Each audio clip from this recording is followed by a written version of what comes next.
This is Alex Yu and you're watching the Ragin Ronin review. Yesterday I saw the Green Lantern. I know I'm reviewing this movie late, but I'm still going to review it for you. I don't know a whole lot about Green Lantern as a comic book superhero. I went into this movie with pretty low expectations, especially when I saw that Rotten Tomatoes really tore this movie up, that 22%. So I had some pretty low expectations, and as I mentioned before in a previous movie, I'm gonna watch every movie that's in 3D in 3D. So I paid the extra dollars just to watch it in 3D. Before this movie came out, the marketing campaign was all wrong. And let me explain why. The very first trailer for Green Lantern was less about the Green Lantern story and was more about Ryan Reynolds playing Ryan Reynolds. People who have complaints about Ryan Reynolds all say the same thing, and that is he plays the same one-liner character every single time.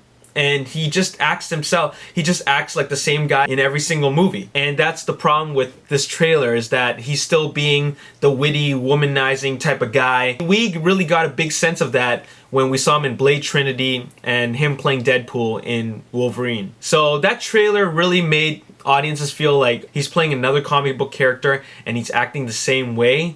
This movie looks like crap. So the studios noticed that. It got a bad feedback from all the trailers, from the very first trailer, so they changed it up a bit. They made other trailers which focused less and less on Ryan Reynolds, but it still got more or less the same response, because as soon as he opened his mouth, it's the same thing. So finally, on the last trailer, they didn't have Ryan Reynolds speak at all, and then they talked more about the Green Lantern as a whole, like the universe, the story, everything. And that trailer was much better in my opinion, because now I know what the movie's about. It's less about Ryan Reynolds, it's more about what is the story of the Green Lantern. Now comes the movie. Once again, I said I had very low expectations. I think it wasn't that bad, actually. Ryan Reynolds played a very good Hal Jordan. The ability of the Green Lantern is that when he wears the ring, as long as he has willpower, he can form any type of object that'll help save the day, really. For example, if he wants a sword, he'll make a sword. If he wants a minigun, he just has to think it, he gets a minigun. And those are actually some of the best scenes in the movie. Not only that, but the scenes when they're in Oa, the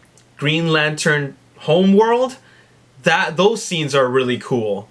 Like, I wanted to see more of Oa than I wanted to see of Earth. I wish they would spend more time there. As for characters, I thought the villain was pretty weak. Hector Hammond, he didn't do a whole lot. He's not a very iconic villain. It doesn't stick with your head, and once he's dead and you just don't care anymore. Parallax is kind of cool, but it reminded me a lot like Galactus in Fantastic Four: Rise of the Silver Surfer. Overall, I was entertained. I don't think it was an amazing comic book movie, but it's not as bad as the critics say it is. As for the 3D, don't watch it in 3D. Once again, another post-conversion. These guys don't really understand how 3D is done, so you can't just slap on 3D and then there's your 3D. It's not like that. So don't watch it in 3D. Save your money and just watch it in 2D. I give this a 5.5, maybe a 6. Yeah, it was okay. It wasn't great, but it wasn't bad either. So yeah, 5 out of 5.5.